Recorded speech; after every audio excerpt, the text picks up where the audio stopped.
Hello again. Tonight, we're going to talk about some recent updates to procedures and policies regarding astronomical observations, mostly of a chemical nature, are meant to detect biology versus geology. Geology, rock formations and such. Geo refers to Earth. So I'm using geo a little loosely here because if you're talking about what is the geology of the cloud tops of Venus? Well, they aren't really geology. They're just Venus's cloud tops. So more Venus meteorology than anything. But the idea is you send probes out there, you do observations from Earth orbiting satellites, you pick up spectrographic indications of particular compounds occurring off the Earth. And then you go, well, that's an indication of life. And then they go change the rules on you because that would just ruin everything if we actually found life elsewhere. There's that. And then they changed the policies for, okay, let's say we did find life and it's undeniable. How do we tell people? Who do we tell first? How do we keep it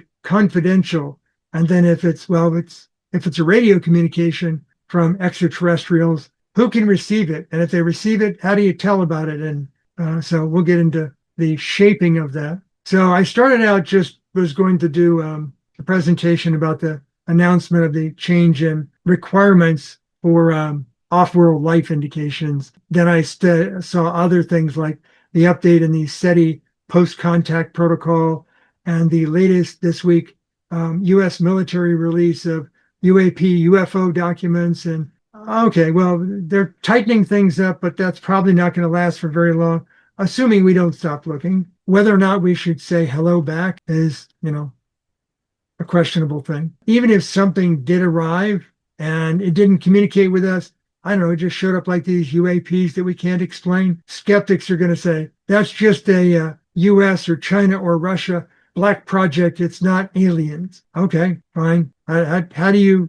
make it undeniable? There is a way to do that. We're going to explain that. But taking it to the far end is something that's me postulating. So at what point does extraterrestrial life, not humanoid figures, just biology, at what point is it undeniable? We haven't to date found living cells or anything animated or moving, but we have found chemical signatures. So we'll do an observation of energy in the form of particular kinds of radiation like infrared. And then we'll do a spectrographic analysis of it.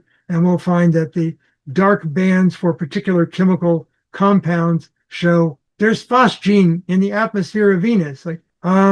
Well, if it's really there, then that's something that's normally not geologically originating on Earth. And if it is, it's short-lived. If it's a strong enough signal and it's coming from Venus, there could be biology in the cloud tops. And then they went back and said, no, that can't be. Your observations are wrong. Okay, how? What's wrong with them?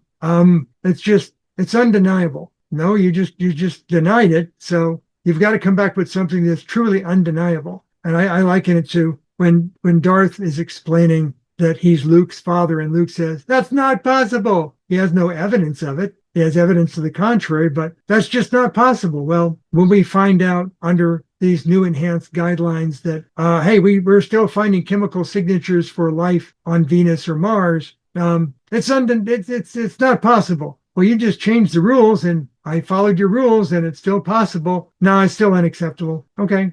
We used to think that on Earth. And then we found these things called extremophiles, where we found life where life was not supposed to be capable of existing, let alone thriving. No sunlight, not oxygen, high temperatures or even low temperatures and very high pressures. You put it under a microscope and there's critters moving around. It's simply, they became tolerable. So extremophiles on Earth are tolerable. Extremophiles off the Earth are not yet tolerable because we haven't brought back any microscopic images or images from probes that show little critters moving around. At the moment, they can keep changing things. But at some point, they're going to find something maybe historical, maybe not living, maybe not moving, but it'll follow all the rules they define. And then, it's there and people will still deny it with their fingers in their ears. I don't want to hear the evidence. And the way they do this, they keep moving the goalpost. We did find observations dating back to the Viking probes on Mars, and they said, that's not really life on Mars. That's something we brought as a contaminant from Earth, possibly. And then future probes that we send to Mars, all of the rovers, they were sterilized on Earth using radiation that would be intolerable to life forms as we know them. And they kept them in isolation prior to departing Earth so that if they detected something off-world, must be biology on that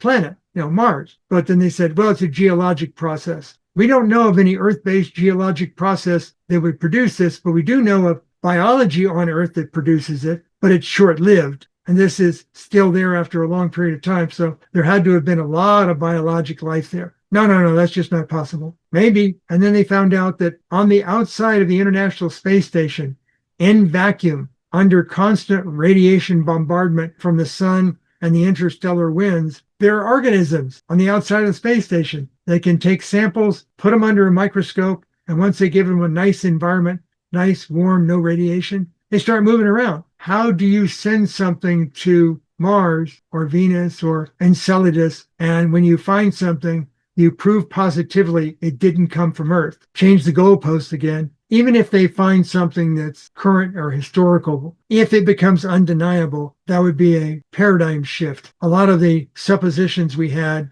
would have to go out the window in favor of newfound observational evidence that's been peer-reviewed and confirmed. That's how the scientific method works. If we keep moving the goalpost, will we ever find anything? Well, once we find something that's alive and thriving that actually came back from another world, it's extremophiles, just not on Earth. Those would be undeniable. This one I found interesting. SETI updated their protocols, their policies for, okay, we received a radio signal from off-world, and who do we tell? How soon do we tell them? How do we prove whether it's an intelligence signal or some physics principle, some geological principle that's producing the electromagnetic radiation on this exoplanet? How do we verify that? Well, it's simple. If on Earth you receive a radio signal, something in the electromagnetic spectrum, using your receiver, and it's on a wavelength you can receive, and you can actually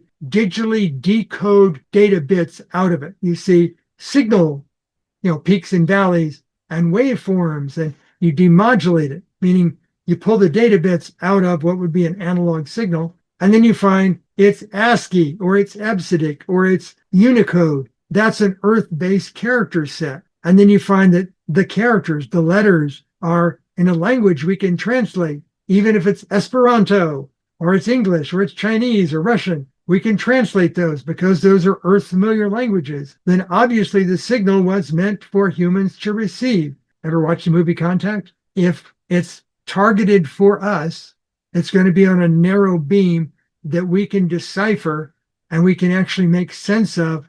And therefore, for us to not respond to it is like, hello, is there anybody back there? We're talking directly to you. I think we should talk back because obviously it was intended for us. If it's a wide radio beam and it's very low amplitude, hard to pull out of the cosmic background, and we haven't been able to demodulate it to pull any usable data out of it, no languages, no character sets, then maybe we don't talk back. Because that's just, somebody out there scouring for unknowns. If we talk back and they can decode us, now they know we're out here and they know our technology. And maybe they were just looking for adversaries to conquer for resources. I don't know. They might be coming for our gold. Certainly not our oil. But so that's the two different approaches. Okay, if it sounds like it was intended for us, designed specifically for us, say hi, guys. If it's a broad scan that we can't decipher, maybe not say hello back. But let's say they arrive, they show up. That would say they have the ability to travel through outer space and the atmosphere very successfully. We are hard pressed to do it. To get, took us 10 years to get something that would just fly past Pluto, not even go into orbit around it. And that was the fastest rocket we ever launched from Earth. And it was huge compared to the actual size of the deep space probe. It wouldn't take much to be far better than whatever we've got. And if they can actually do that, come to Earth without us inviting them, use their technology, then they're probably going to have defensive and offensive weaponry that we're probably not going to be able to match. If you've noticed the trend in military systems, they're moving towards electromagnetic radiation ones, lasers and things, microwave emissions. We're just now getting reasonable at that. If they can do that far better than we can, we probably don't have anything in our weapons or power systems that could respond to that in a successful manner. Our current most technologically advanced weapons are lasers in the 400 kilowatt range, and they're broad spectrum, which means lots of different wavelengths all going at the same time. Very short duration laser pulses, because otherwise they would melt the laser emitter. So we send photon energy out to a target, and it has to stay on that target for 3 to 5 seconds. And what it does is it builds up heat on the surface and then melts the plastics or the aluminum or whatever. That's how we take things out with lasers.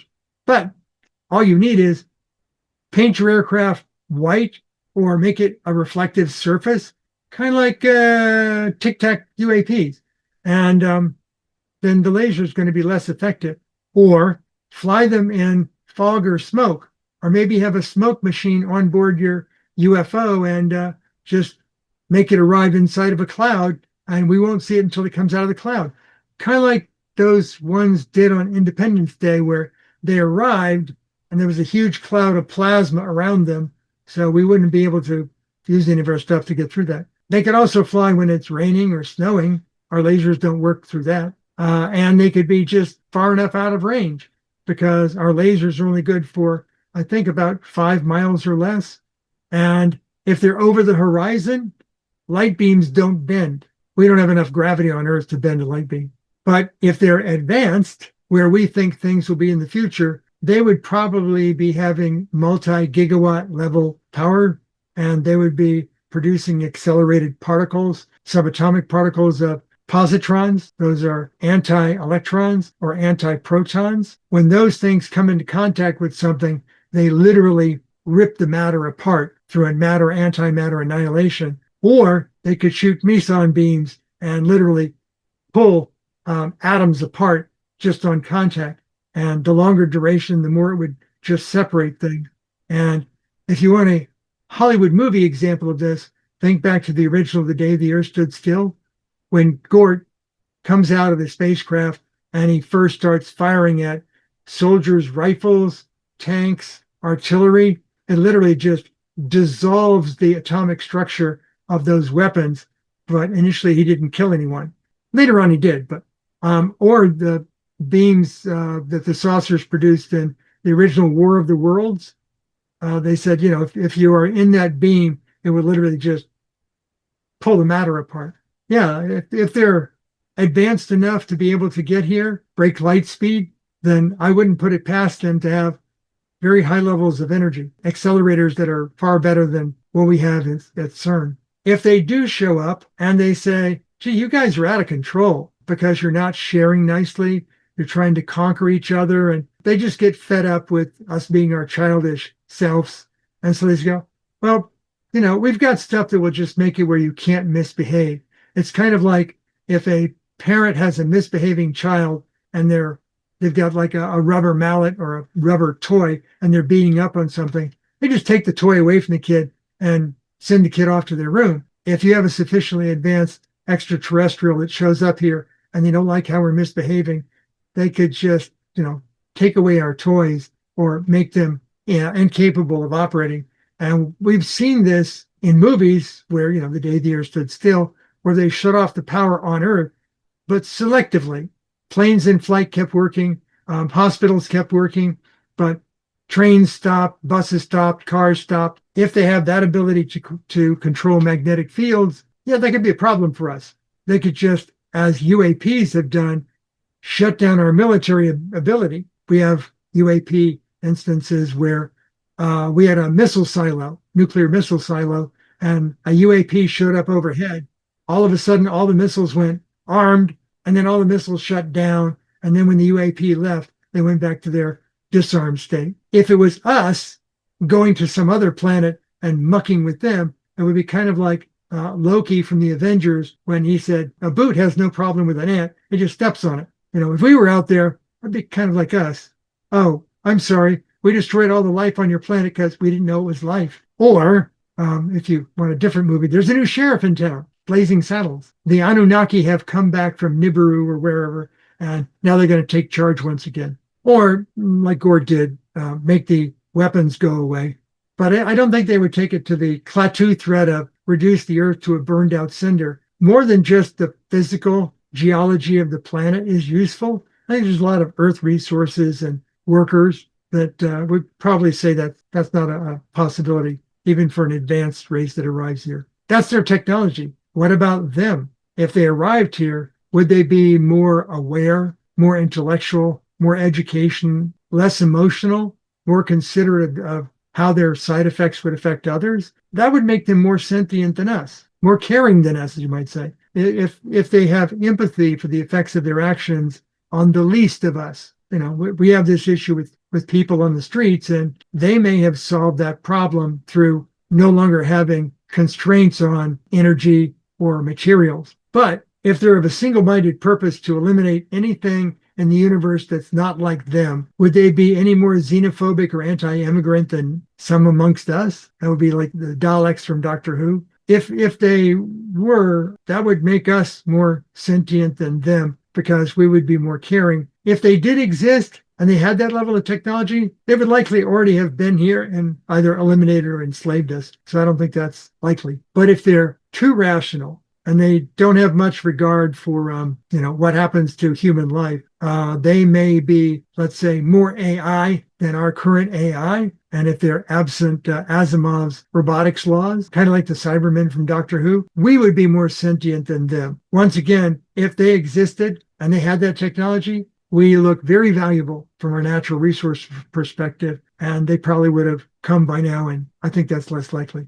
Then the question comes, are we of value? Well, we know the planet is of value because in our solar system, we don't find other planets that are capable of sustaining Earth human life. Even if they came here with advanced technology and had to do a fixer-upper to correct our environment or something, it would still be worthwhile. But maybe we have to have more self-inflicted wounds or damage to the planet until they realize, you guys are just mucking it up. We're going to have to come in there and stop the temper tantrum child. So let's say that the extraterrestrials ate carbon-based non-animal life forms, meaning they're vegans, they have agriculture, assuming that they come to Earth and they're not carrying a cookbook on how to serve man, then the planet may be useful for agriculture, even more agriculture than we do, because we have the right environment to grow those crops, and we have the processing and distribution infrastructure to send those around. But we have far more mouths to feed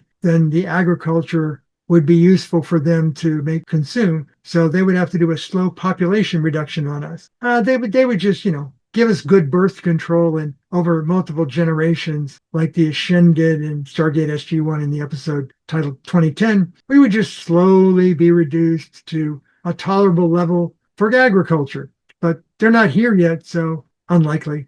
If their technology was a little more advanced but is learnable by our dumb humans, we could be educated maybe, then maybe our white and blue collar labor force might have value, unless their androids and their AI are far more advanced than what we think we've got right now, in which case we might become farm laborers or android repair people, assuming they haven't trained androids to repair androids. Let's assume they have unlimited energy from a vacuum source, and they can make particles. They can convert things from energy to matter. They may not need to grow crops. They may make little cubes of goo that are totally nutritious, and they don't need to harvest or process or mine anything. There are no materials that would be rare. Maybe they make Earth into a recreational resort, sort of like Risa from Star Trek Next Generation. But my guess is if they're that advanced, they'd probably have humanoid-looking androids that would replace the resort staff. Cheaper that way, less repair problems.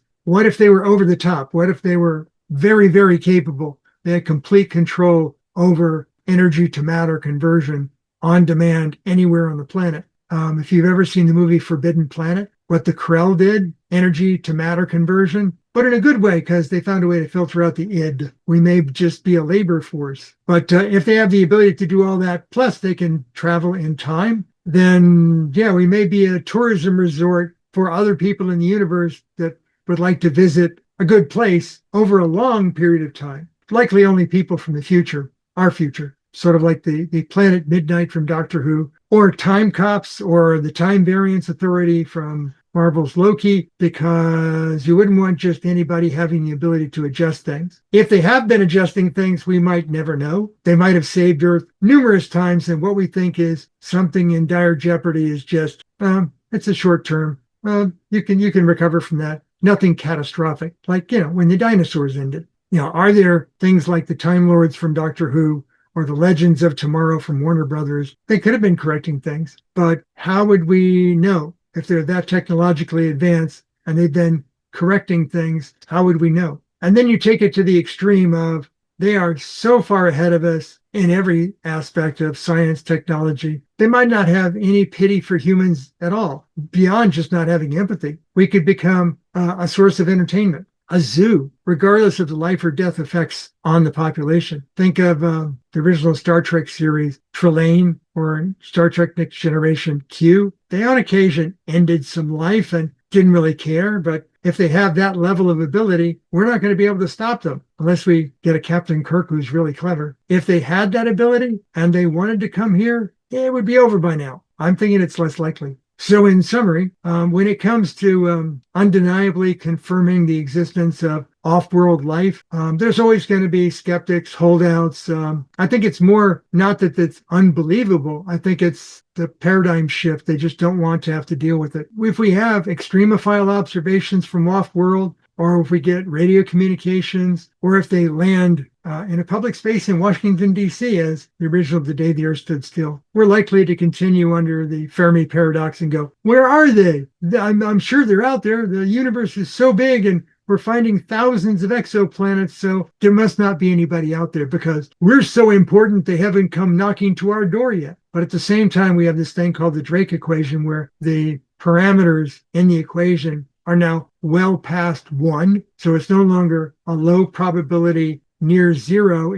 There's at least one, because we found atmospheres on other exoplanets that are not too far removed from what we have on Earth. Not exactly, but similar. They have atmospheres. We found ones that are the same size as Earth. We found ones that are in the temperature habitable zone, the Goldilocks zone. The parameters are starting to drop away on the Drake equation, and we're already beyond one. We just have to find one. And the best way for us to figure out if they're already here and we're just operating under the Zoo hypothesis is scan the Kuiper and Oort clouds for objects that might be extraterrestrial outposts, because we can't currently do that. We don't have the resolution in our instruments to see that high enough resolution for things that far out in our solar system that are that small. If they were advanced, they probably would already be here. If they were here and they looked like us and they knew our languages, how would we tell? We couldn't tell. They could just be amongst us, as the saying goes. So, we have to think, why all these changes all of a sudden in the rules and the protocols? They're just opening the kimono, so to speak, for what might be happening someday soon, when things are undeniable and when we have to just get past it, deal with it, particularly if they look like us or have been here for some time, operating in the shadows, as they say. But how would you know? And then we have just a handful of links.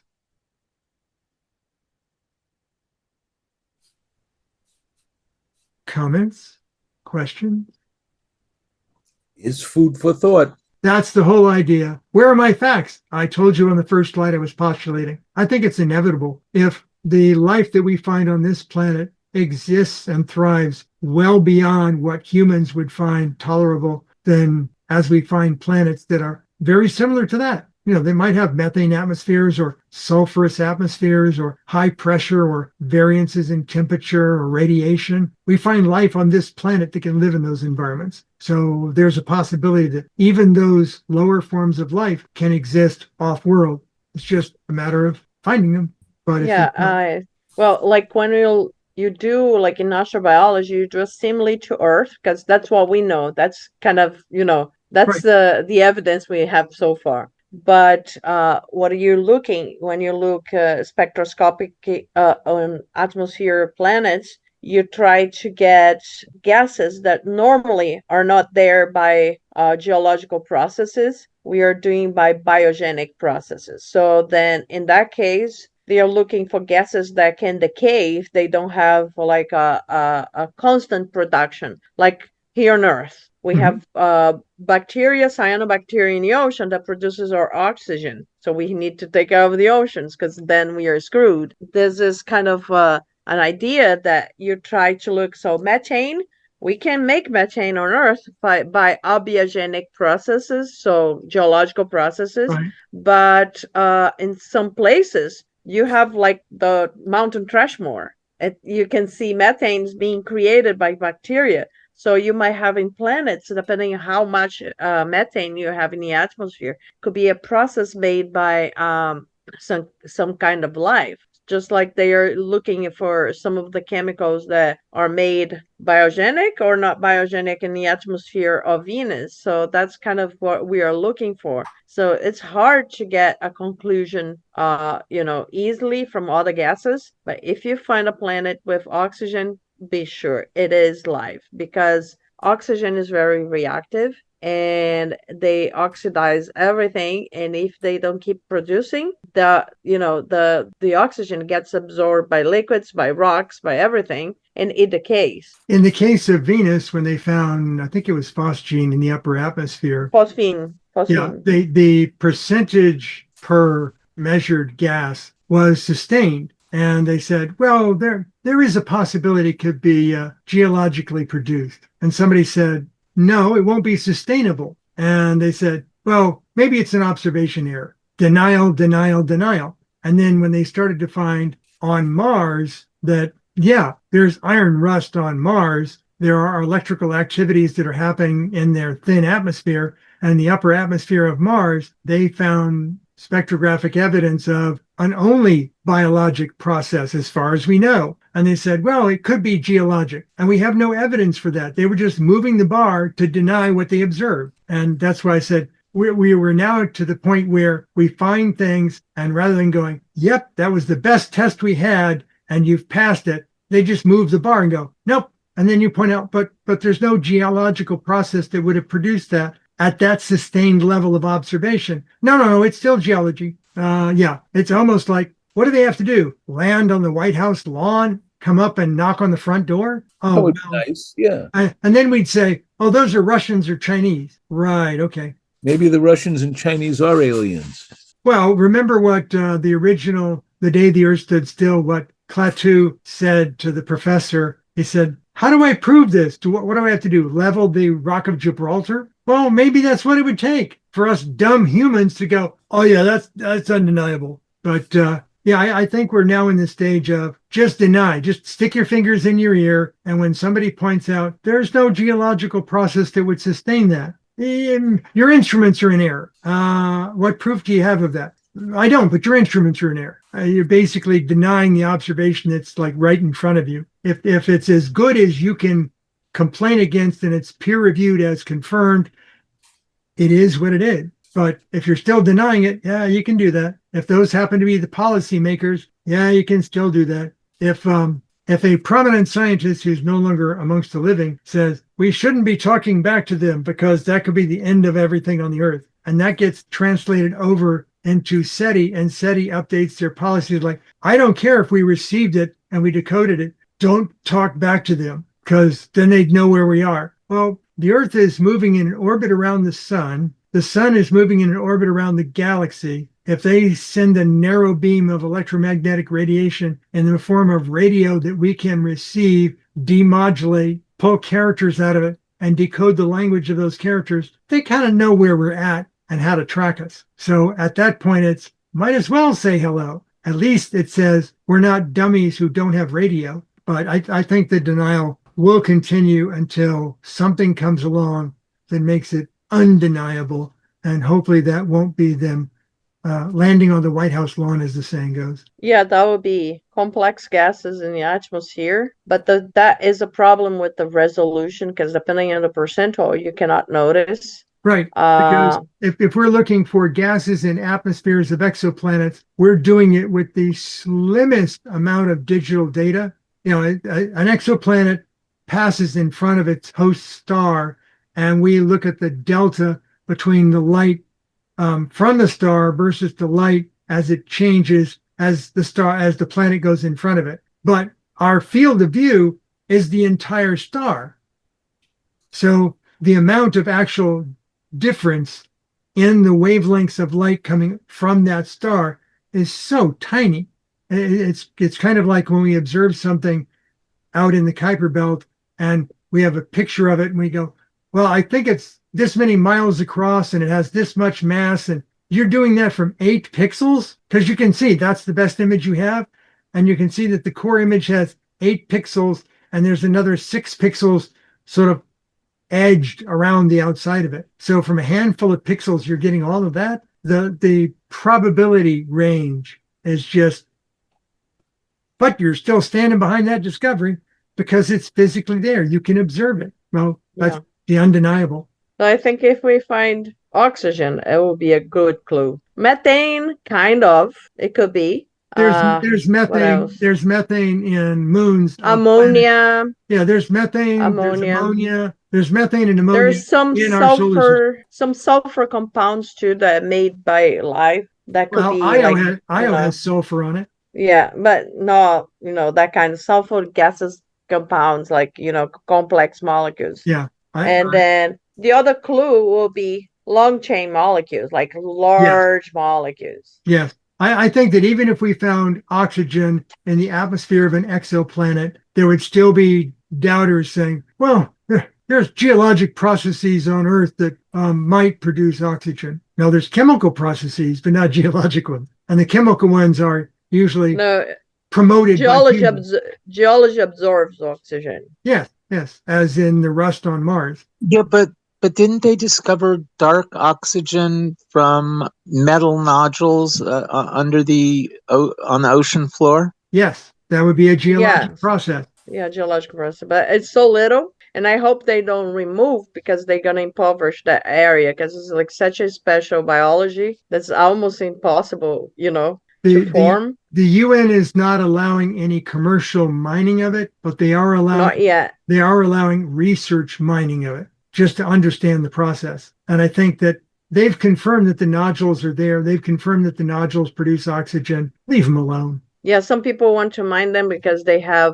some good manganese. percentile of manganese. No, it's and some other like rare earths too. Yeah. I think it's valuable stuff. Well, I don't think they're gonna leave alone. I think they're gonna destroy it. I think we are too infantile in our commercial processes such that, wait a minute, there's money on the table. Could be billions. We've got to do it. Oh, maybe sometimes we don't have to do it. Maybe we have to become a little more of a shithole planet in order for the aliens to come by and go, okay, we've had enough of your childish nonsense. So the other thing is that if we mess up big time, the oceans could become a big trouble because, like if you lose much of oxygen and we don't have circulation, we could lose the oxygen in the oceans. Yeah. Very fast, like thinking like in maybe like 100 years or so, we could destroy the planets easily with what we have now. The tipping point that is probably going to happen, it's just a matter of time, is the change to the ocean currents in the Atlantic Ocean and the upper Atlantic, and Northern Europe will become like frozen Canada. That's the more they measure it year by year, the more likely that one's going to just happen. It won't happen immediately like in movies, but it will be that, yes, Northern Europe will be winter for most of the year rather than having several months of summer because, we've got sensors all over the Atlantic Ocean and they're just slowly seeing the temperature drop because the ocean currents are moving. And they're moving because of all of the glacier melts inducing fresh water into the saltiness of the upper Atlantic Ocean. I saw an article yesterday that the government wants to pull those sensors from the ocean. Well, they've already confirmed that the problem exists. And if you don't want any bad news, stop looking. Yep. Yeah, I think that's just crazy disastrous for the planet. I mean, the sensors are already there. Yes, the sensors have to be maintained on a regular basis. Yes, that costs money. But the value of it is we know things that we need to know in order to keep life going on the planet, to keep business. I've often said that we do things that are catastrophic until we realize that the effects are inescapable, even for the well-to-do. Think about how we got the lead out of gasoline, how we got the sulfur out of diesel truck fuels. They were going just fine, making all the money they wanted to go with the lead in the gasoline and ignoring the acid rains from the sulfur and the truck fumes, and everything was going great until they went, wait a minute, you mean my children living in my wealthy mansion can get sick from the atmospheric lead that they might consume when they go outside to play on my wealth grounds? Like, yeah, got to get that lead out. Spend whatever tax dollars are necessary. Get that lead out of the gasoline. Okay, we did that. And then it's, well, I don't care about the acid rain and the clouds and pollution and cars. And wait a minute, I own some property over in Europe and the acid rain is melting my marble. Oh, we got to stop that. Spend whatever tax dollars you can.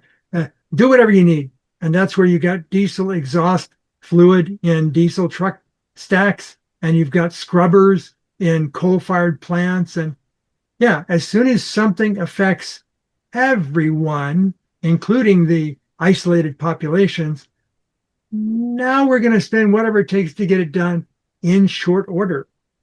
So, if sea level rise is bad in Bangladesh, nobody cares. If Mar-a-Lago suddenly went underwater, oh, well, we've got to do everything possible, spend all the tax dollars we need to do it. Or Manhattan or fancy islands. Well, I mean, Miami Beach, there's a good example. How many millions did they spend to raise roads, put in seawalls, and then they forgot the fact that, oh yeah, seawater can rise up through the streets because storm drains. The seawater comes in instead of going out, and it just comes up on the land. They haven't figured out how to deal with that yet.